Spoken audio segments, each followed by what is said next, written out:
Kalau kita bisa membayangkan sesuatu, itu nyata.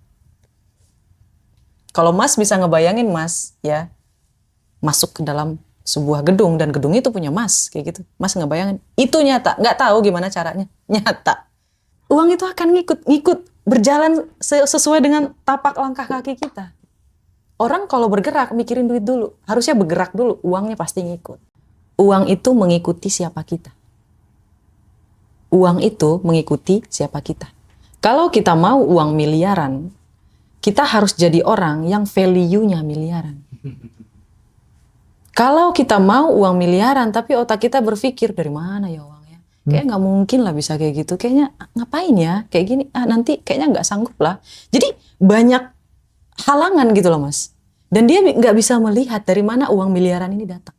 Oke. Kalau misalnya nggak bisa ngelihat, jangan ditutup. Ya Allah, saya mau uang miliaran, terserah mau dari mana ya Allah, yang penting halal. Dah gitu aja doanya.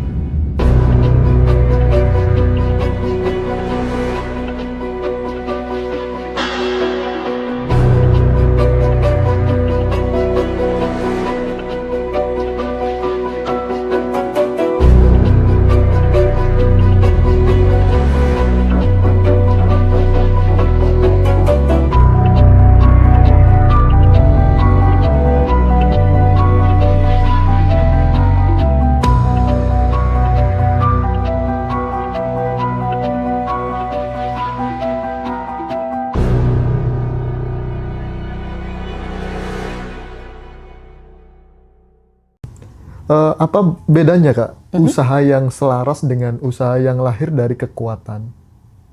Atau, ketakutan? Usaha yang lahir dari ketakutan.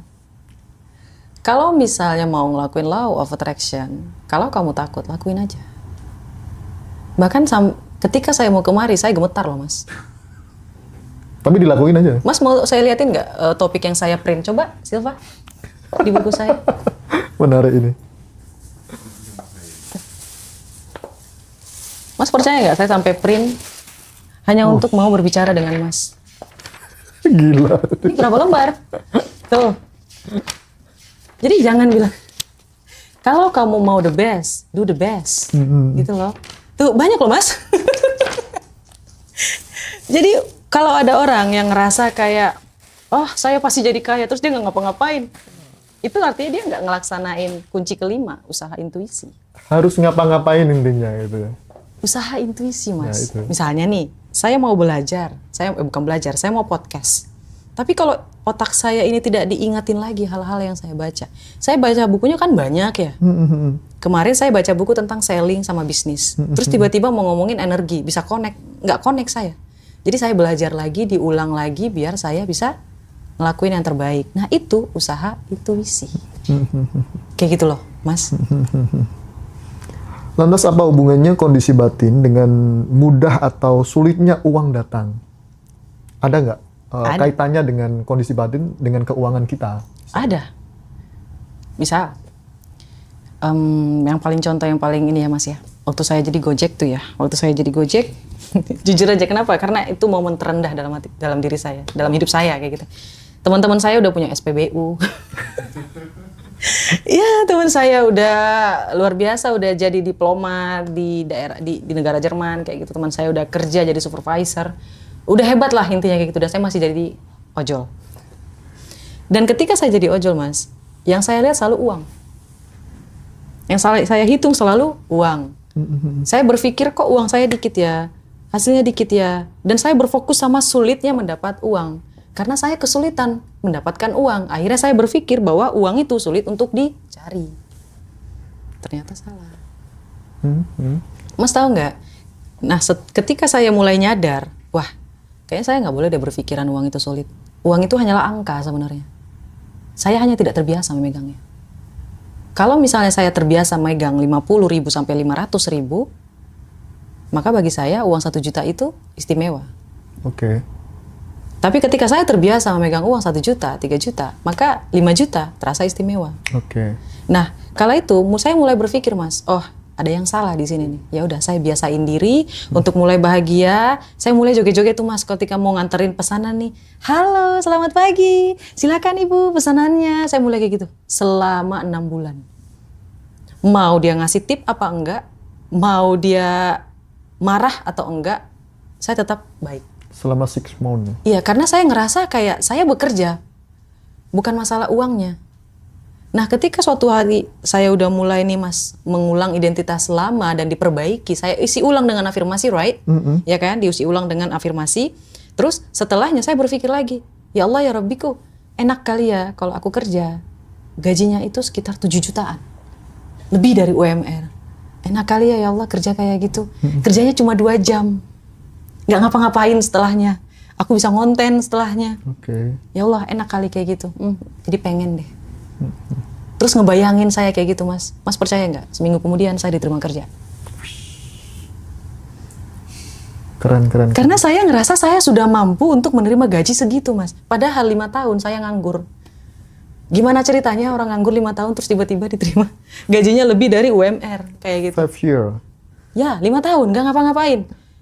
Bahkan dari ojol terus tiba-tiba kerja diterima. Kalau menurut saya itu nggak akan mungkin terjadi kalau tidak ada campur tangan keajaiban di situ. Oke, miracle ya. Ya.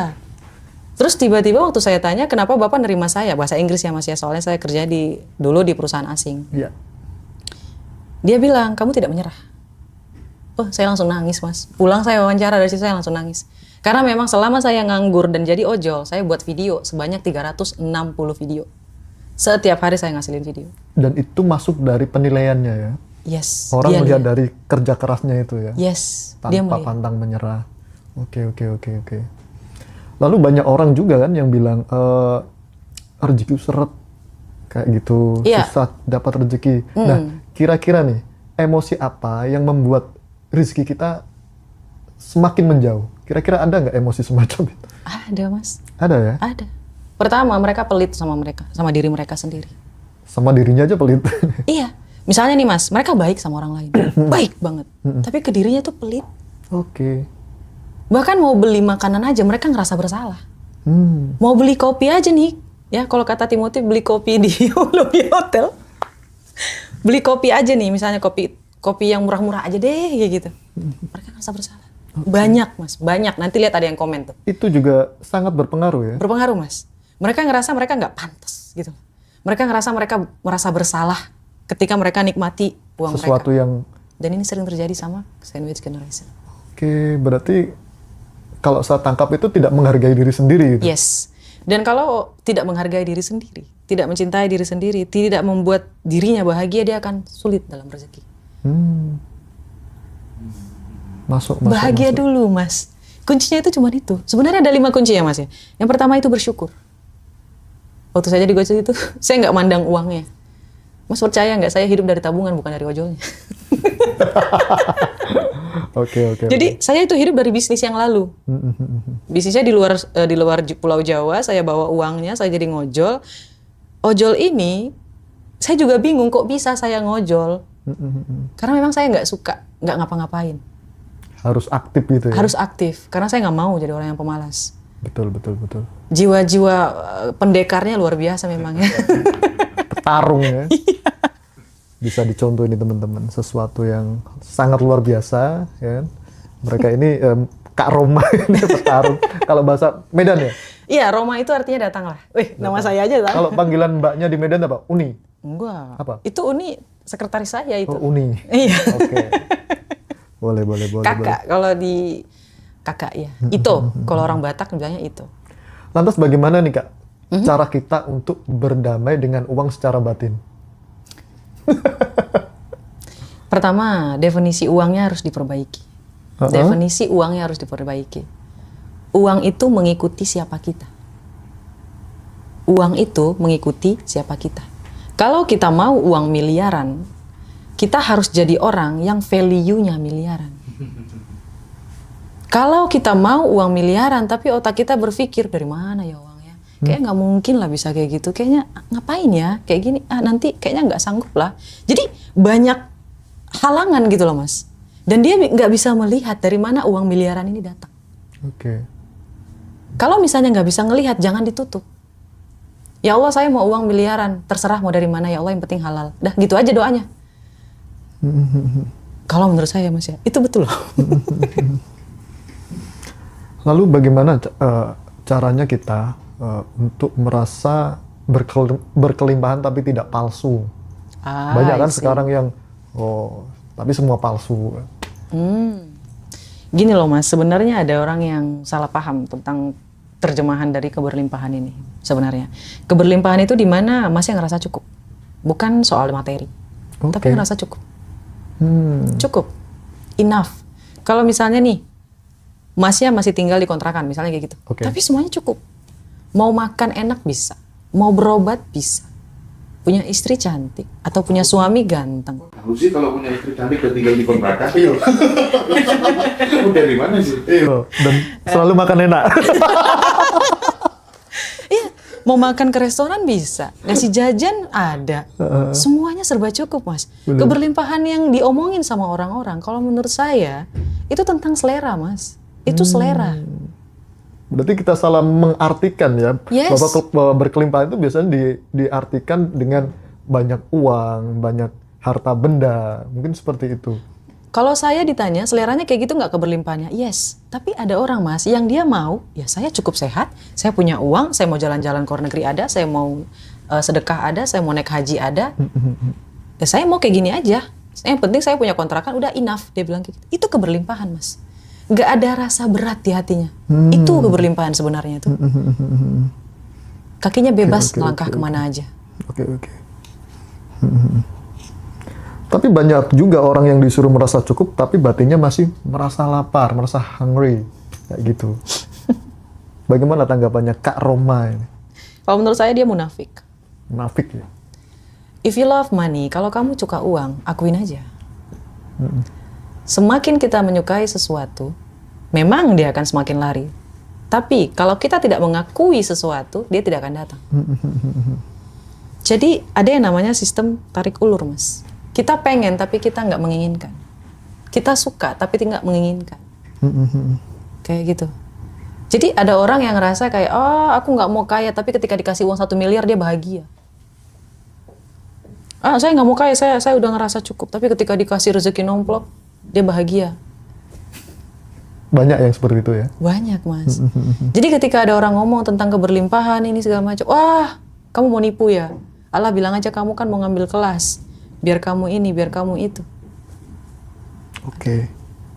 Lantas apa bedanya merasa berkelimpahan dengan menipu dirinya sendiri? Itu bukan menipu Mas. Itu bukan menipu. Kan tadi hukum semesta itu permainan frekuensi. Oke, tinggal volume kita atur ya. Yes. Masnya mau kemana? Hertz-nya mau kemana? 500. Kalau kita putar radio, kita mau mendengar sesuatu, kita putar Hertz-nya itu ada di angka 500 Hertz. Dan 500 Hertz hanya bisa bertemu dengan 500 Hertz. Jadi kalau Mas mau ngerasa berkelimpahan, fake it. Pura-pura lah, nggak masalah. Lakuin, it's okay. Tapi masalahnya ada orang berpura-pura sampai bikin dia tuh anjlok keuangannya. Enggak kayak gitu sebenarnya. Oke, mungkin terlalu over mungkin ya. Iya, kalau misalnya nggak butuh, ya jangan. Itu keinginan atau kebutuhan. Kayak gitu. Oke. Itu harus dipelajari sih finansialnya. Beda lagi ilmunya. Nah, terus bagaimana cara merasa cukup tanpa mematikan keinginan berkembang gitu? Bersyukur dulu Mas. Dan bersyukur ini ada juga bersyukur tuh overload. Oh, kebanyakan kapasitas. Iya, bersyukur overload ini. Terlalu over mungkin ya. Iya, jadi mereka itu berpikir bahwa ya udahlah segini dulu. Gak bisa. Misalnya nih Mas ya. Misal. Kemarin saya dikasih rezeki sama Allah dapat TikTok pengikut sampai 154.000. 150, keren banget. Iya, alhamdulillah ya Allah, terima kasih. Kayaknya nanti keren. Saya follow. Iya. Terus saya berbicara kayak gini, alhamdulillah ya Allah, terima kasih atas rezekinya, TikToknya dapat 154.000 follower. Keren. Enak kali ya Allah, kalau aku punya Instagram dengan 100.000 follower. Jadi kita bersyukur, tapi kita punya target Mas. Dan alhamdulillah tiba-tiba video saya viral. Dan dihujat orang banyak, alhamdulillah. Ketika saya dihujat Mas, energi negatif yang mereka kasih diterjemahin sama Allah kepada saya jadi energi positif. Oke. Ya, makanya orang yang semakin dihujat semakin laris, Mas. Semakin bagus rezekinya. Penjelasan ilmiahnya gimana tuh? Kalau misalnya dari ilmiah itu nggak bisa dijelasin, Mas. Ini permainan frekuensi. Jadi gimana jelasin? Ini misalnya nih, Mas ya. Iya. Frekuensi itu berasal dari otak diri kita, right? Dari otak kita sendiri, bukan dari otak orang lain. Ketika orang lain menghujat kita, tapi kita is okay, easy going, ikhlas kayak gitu. Yang sampai ke kita yang mana? Yang nyampe ke kita itu energi positifnya. Mereka negatif nih, Mas. Nyampe ke kita misalnya gitu, bukan negatif, tapi jadi positif. Karena masuk ke kita. Itulah kenapa Allah kan melarang kita untuk menceritakan orang lain. Berkatalah yang baik daripada berkata yang buruk. Ketika kita berkata yang buruk, hati-hati. Kita menceritakan misalnya nih, lihat deh itu suaminya nyelingkuhin istrinya, terus tiba-tiba dia yang diselingkuhin. Itu fakta loh, Mas. Nggak akan mati seseorang sebelum dia diuji dengan apa yang dia bicarakan. Oh, berarti imbal balik ya? Berarti ketika kemudian kita menghujat orang lain atau kemudian kita itu membuka aib seseorang secara publik, itu sebenarnya kita sedang mendownload supaya kemudian terjadi pada diri kita. Yes. Mas, saya kasih contoh ya. Tapi mohon maaf, terserah deh mau dikata apa enggak. Cuman saya mau sharing aja. Ada salah satu contoh. Dia seorang aktivis dulu. Sekarang dia jadi menteri. Dia aktivis anti korupsi. Dan dia jadi menteri sekarang. Dan dia melakukan korupsi. Oke. Waktu dia muda, dia anti korupsi. Tapi ketika dia menjabat jadi menteri, dia jadi koruptor. Awalnya ngapain dulu ya? Yes, karena dia, benar kata Mas ya, ngedownload. Makanya kalau kita ngeliat seseorang, misalnya nih kita nggak suka sama seseorang, kita berdoa aja, ya Allah ya Rabbiku, mudahkanlah dia agar dia bisa berubah. Jauhkan aku dari dia agar aku tidak terpengaruh sifat buruknya. Kayak gitu aja mending doanya. Tapi memang ini penting sekali, Mas Roji, karena banyak sekali orang yang dihujat, orang yang didolimi, ya orang yang dibongkar aibnya, itu justru malah naik level secara kemakmuran gitu loh. Jadi ini penting banget gitu supaya jadi pesan buat semua gitu. Yes. Oke. Itu fakta loh, Mas. Kayak Raffi Ahmad itu ya luar biasa ya, dihujat segimananya dia selingkuh tuh. Oh berarti ini abis ini Ridwan Kamil sama Aura Kasih bakal naik level. Bakalan, Mas, soalnya layarnya udah berubah, arusnya udah berubah. Mereka mengatakan bahwa Ridwan Kamil dan si Aura Kasih itu adalah sejoli yang saling mencintai, cuman terhalang oleh pernikahan. Tuh udah mulai berubah alurnya. Berarti gitu. pernikahan itu juga bisa jadi penghalang seseorang. Yes. Kalau dalam rezeki ya. Makanya buat laki-laki, buat perempuan, hati-hati memilih pasangan. Terutama untuk laki-laki. Pilihlah laki-laki, pilihlah perempuan yang membuat kamu merasa nyaman, tentram ketika kamu ada di rumah. Ini ngaruh banget sama rezeki, Mas. Karena ketika laki-laki datang ke rumah, dia sedang men-charge energinya biar energinya full. Ketika dia keluar, dia berperang. Dia masang topeng. Mas ngaku, kalau misalnya lagi kerja, masang topeng apa enggak? Nggak usah ngaku sih. Ya nggak usah ngaku. Pasti yang namanya laki-laki keluar, mereka sedang berperang. Berperangnya kenapa? Untuk mencari rezeki. Ketika baterainya habis, mereka pulang ke rumah. Dan ketika orang rumah tidak menerima apa yang dibawa sama si laki-laki, atau tidak menyambut, tidak hangat, tidak memeluk, tidak bikin nyaman, awalnya memang biasa aja, tapi kelamaan mereka akan mencari kenyamanan. Itulah kenapa LC laku. Jadi iya. Penting ya ada LC di rumah. Penting, Mas, itu LC halal. Ya. LC versi halal. Iya, betul sekali. Nah ini yang perlu teman-teman ingat, jadi harus menjadi LC yang versi halal di rumah. Iya, untuk suaminya tapi ya, bukan untuk orang lain. Biar nggak kecantol yang lain di luar ya. Iya. Oke, Biar nyaman gitu loh, Mas. Biar energinya luar biasa gitu. Rezekinya jadi, Enggak, aku tertarik gini Mas Roji. Ketika kemudian Kak Roma ini kan yang bikin ini menjadi mahal adalah dia from zero to hero gitu. Iya, dari bawah bener lah. Di titik seperti ini bisa menginspirasi dan menggerakkan banyak orang. Ini sesuatu yang sangat Luar menarik, biasa. jadi edukasi buat teman-teman. Tapi kebiasaan apa sih? Atau kemudian mungkin sebelum kebiasaan kali ya, apa yang membuat Kak Roma itu pada kondisi terendah itu yakin suatu saat aku pasti berada di titik itu gitu? Maksudnya itu apakah ada figur tertentu, kemudian ada buku tertentu yang dibaca sehingga karena nggak semua orang punya keberanian, punya rasa percaya diri, suatu saat aku bisa seperti itu gitu. Even itu adalah anaknya orang kaya belum tentu juga. Gimana? Sebenarnya alasannya cuma sederhana sih Mas. Sebenarnya kita mau berubah itu nggak butuh alasan yang luar biasa. Alasan saya paling terbesar untuk berubah itu saya pengen makan 3 kali sehari. Karena dulu saya makan tuh 1 ikan beli 8.000 nih Mas. Itu dibagi 2. Untuk makan pagi sebelum saya berangkat nganterin langganan. Bukan. Jadi untuk pagi setelah saya ngantar langganan, terus nanti siang saya makan setelah saya pulang dari manapun itu, mau dari Tangerang, mau dari mana-mana lah, dari Bekasi atau gimana. Soalnya dulu tinggalnya di Jakarta Utara. Jadi kalau saya dapat orderan sampai siang nyampe ke Tangerang, saya akan pulang sampai ke rumah biar bisa makan. Karena budget saya untuk makan tuh 10.000 per hari dulu. Oke. Nggak bisa lebih. Luar biasa banget ya. Ya 2.000-nya digunakan untuk jajan. Saya masih ingat tuh nabati warna hitam. Sampai sekarang saya nggak mau makan.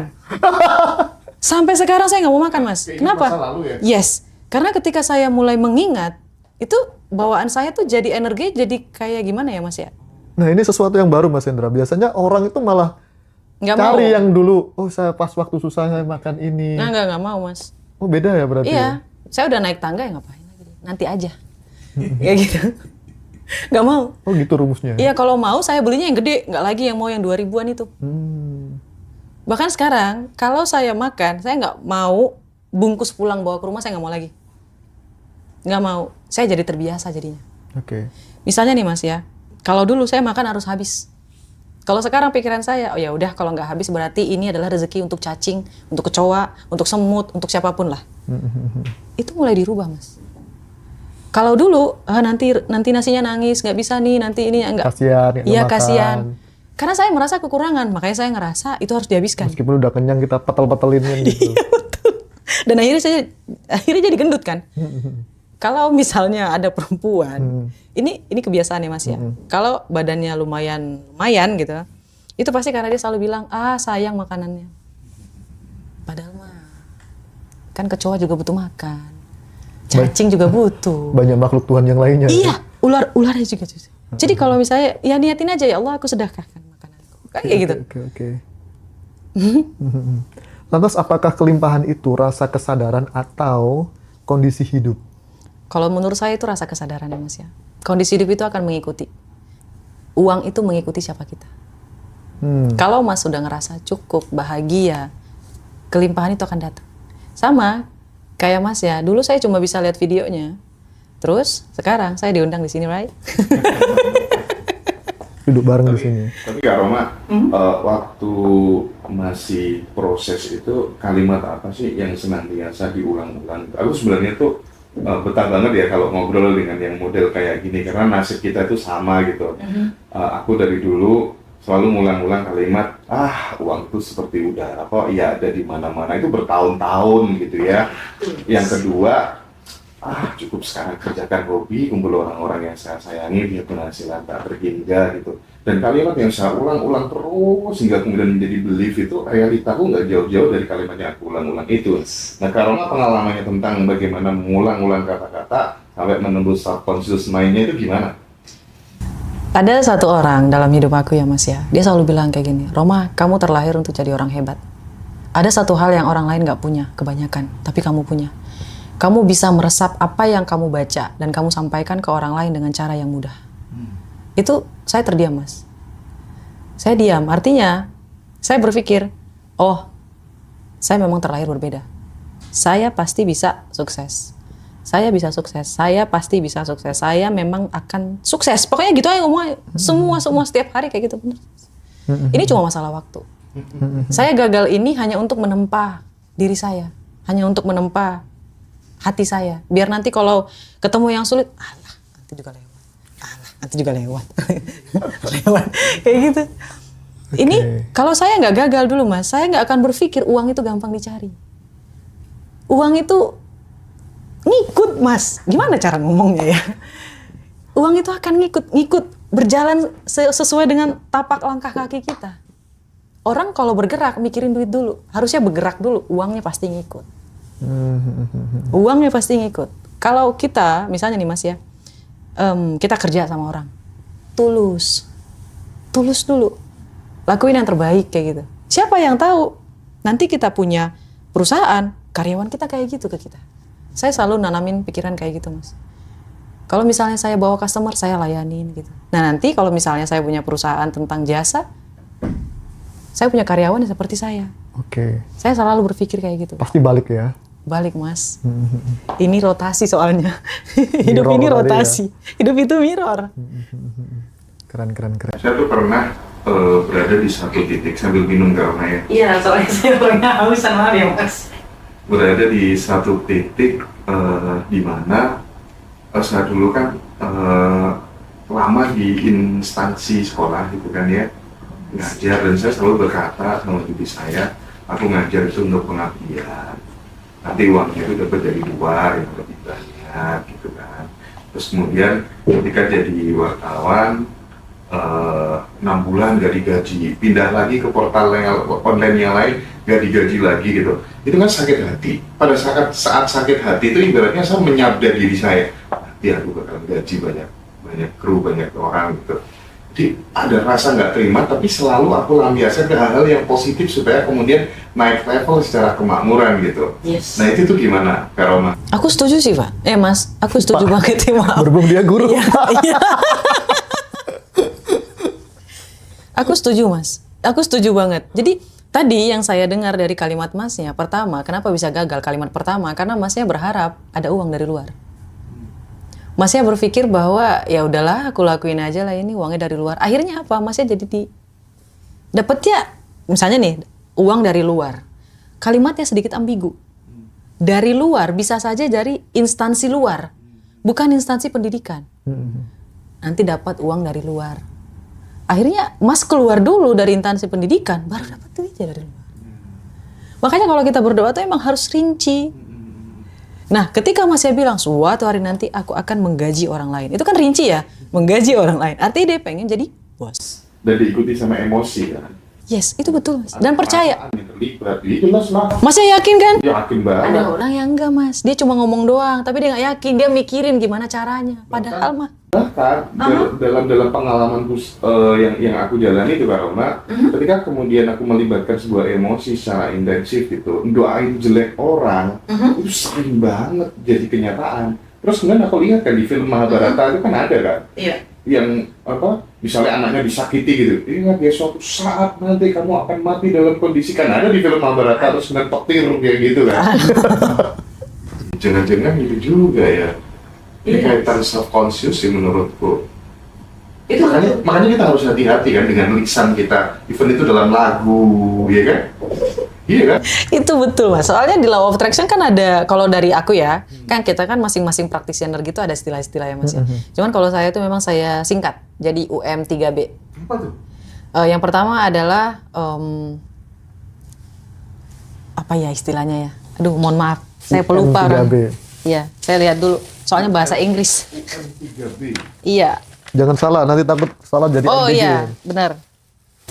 Ucapan. Yang kedua, menulis, membayangkan, merasakan, dan yang terakhir, usaha intuisi. Masnya ngelakuin semuanya.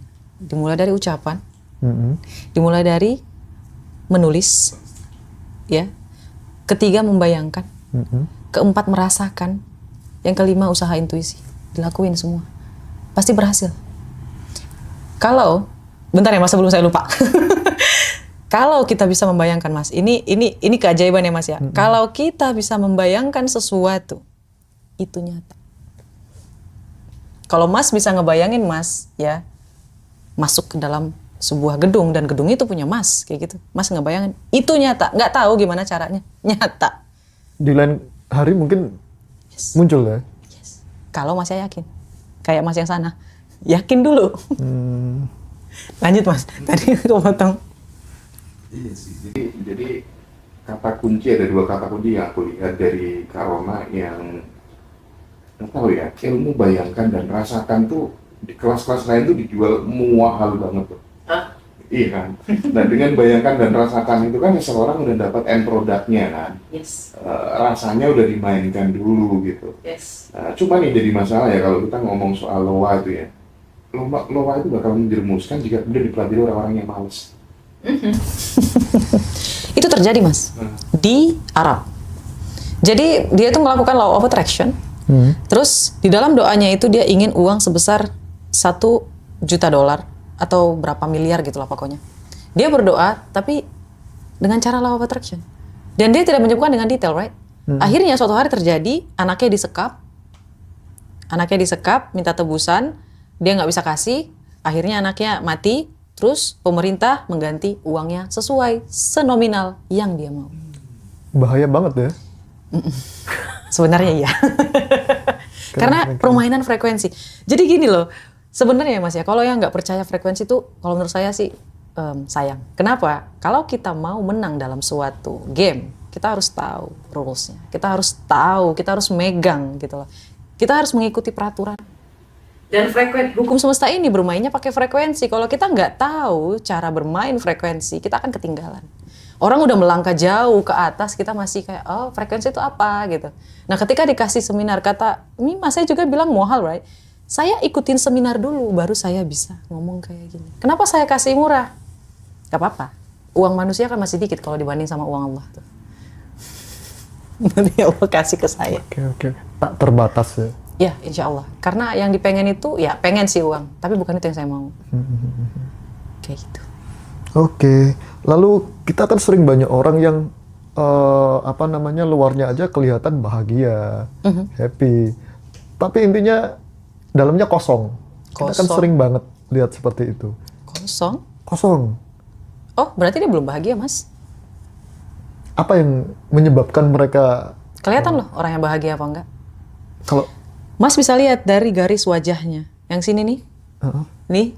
Kalau ada orang, Mas lihat deh garis wajah saya. Bahkan ketika saya mengkerut, itu hampir nggak kelihatan, right? Itu artinya saya orangnya tipikal yang tidak mau berpikir banyak. Emang bawaannya itu ikhlas aja gitu. Kalau saya nih? Masnya banyak pertimbangan. Banyak pertimbangan.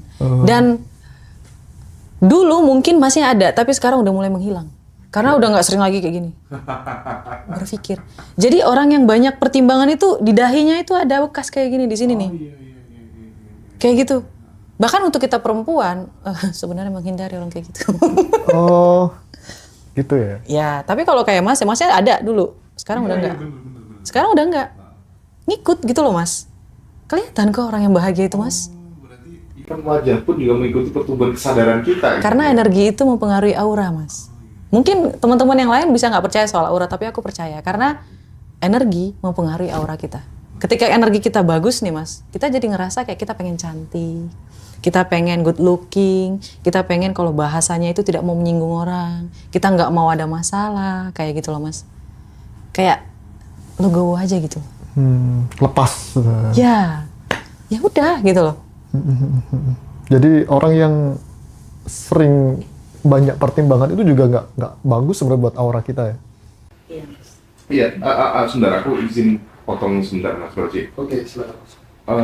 Kadang kan ketika kemudian kita menginginkan sesuatu itu kan harus, kalau saya nih Kak Roma kan harus aku ulang-ulang terus gitu. Ketika misalnya aku santai, aku ulang-ulang terus. Dan itu hanya sekedar imajinasi gitu ya. Karena aku tuh percaya gitu, orang tuh bisa sukses itu satu tuh karena punya ambisi, punya imajinasi, dan yang ketiga tuh punya yang namanya hoki. Tanpa hoki aku sangat percaya dengan hoki, tapi hoki itu pun based on dari sebuah kerja keras yang ketemu sama yang namanya kesempatan gitu kan. Nah, kalau tanpa ambisi kan juga bagaimana kita mau bertumbuh kalau kemudian hidup kita tanpa punya yang namanya ambisi gitu. Nah, dirimu gitu dalam berimajinasi gitu gimana? Imajinasimu, memainkan imajinasi, karena katanya Einstein kan lebih penting daripada knowledge gitu. Yes, itu betul sih mas. Kalau dibilang ambisius, ya saya termasuk orang yang sangat ambisius. Bahkan nanti ketika saya memilih pasangan pun, kalau dia tidak sanggup untuk mengimbangi ambisi saya, lebih baik nggak usah. Karena saya nggak akan cocok sama laki-laki yang mau tenang, mau hidupnya tuh mau santai, flat, nggak cocok. Kayak gitu. Sampai sedalam itu ya mas ya. Kalau dari mas ya kayak ambisi kayak gitu ya, gimana bilangnya ya? Kalau dari law of attraction itu, tergantung mas. Jadi kalau misalnya nih ada orang, seleranya kan masing-masing ya mas ya. Orang yang ambisius menggunakan law of attraction itu double kill. Semuanya digunain. UM, 3B itu digunain semua. Tapi kalau orang yang cuma mau seadanya aja, dia kan cuma nulis, ucapin, dah, that's it. Udah, sebatas itu aja. Tapi kalau kita diulang-ulang, Mas. Ulang-ulang itu bentuk dari kemelekatan terhadap mimpi yang kita inginkan atau enggak gitu? Enggak ya? Enggak. Kan kita bahagia, kita ngebayangin nih, Mas. Iya. Setuju. Karena katanya setelah kamu punya keinginan, lepas, enggak, aku berusaha konsisten dengan keinginanku dan aku menikmati itu gitu kan? Asal bahagia, Mas. Ya, benar. Syaratnya bahagia. Saya selalu ngebayangin ya, Mas ya. Setiap, ini misalnya nih, saksi saya nih, sekretaris saya nih. Ketika naik mobil kayak gitu, saya selalu bilang, Silva, nanti kantor kita ada di sini. Silva, enak kali kantor kita ada di sini, di sini. Banyak contoh kalau kayak gitu. Halu, kata, bodoh amat. Kalau misalnya supirnya bilang lagi, halo, setuju nggak, Silva? Itu nggak halu kan? Saya setuju, Mas. Dan saya bahagia. Ngebayangin saya diri di podium diisi sama 1.000 orang gitu. Saya nggak tahu itu orang dari mana, nggak tahu. Cuman kalau ditanya, saya selalu ngebayangin. Dan saya selalu bilang, saya bakalan jadi guru paling kaya di Indonesia. Oke. Kalau nggak kejadian gimana, Kak Roma? Ya udah, berarti Allah takdirnya yang lain. Mungkin bukan di Indonesia, mungkin di luar negeri. Mungkin satu dunia, we don't know. Harus berani. Harus berani. Harus berani. Itu menarik tuh kalimat yang terakhir tadi, aku bakal jadi gituin kan. Tapi kadang orang tuh tidak mempertimbangkan sama yang namanya kapabilitasnya. Sehingga kemudian apa yang diucapkan ya hanya menjadi sebuah halusinasi belaka. Nah, bagaimana? Di titik mana kemudian kita harus mencari titik, oh ini kayaknya aku udah pantes, ini belum pantes gitu. Sehingga antara goals yang kita create itu tetap seirama, selaras dengan kapabilitas kita. Itu gimana, Kak Rom? Kalau dari sudut saya ya, Mas ya, saya berani dulu.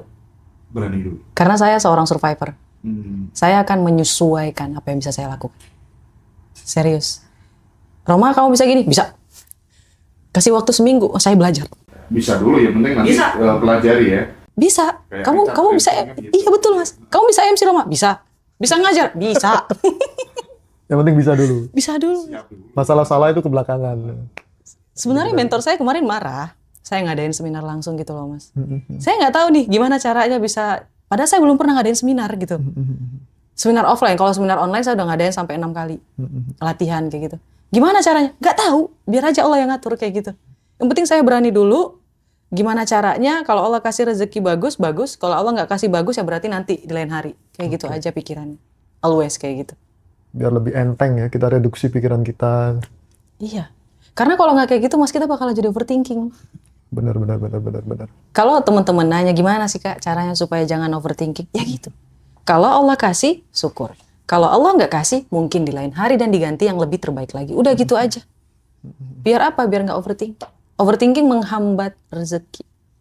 Oke.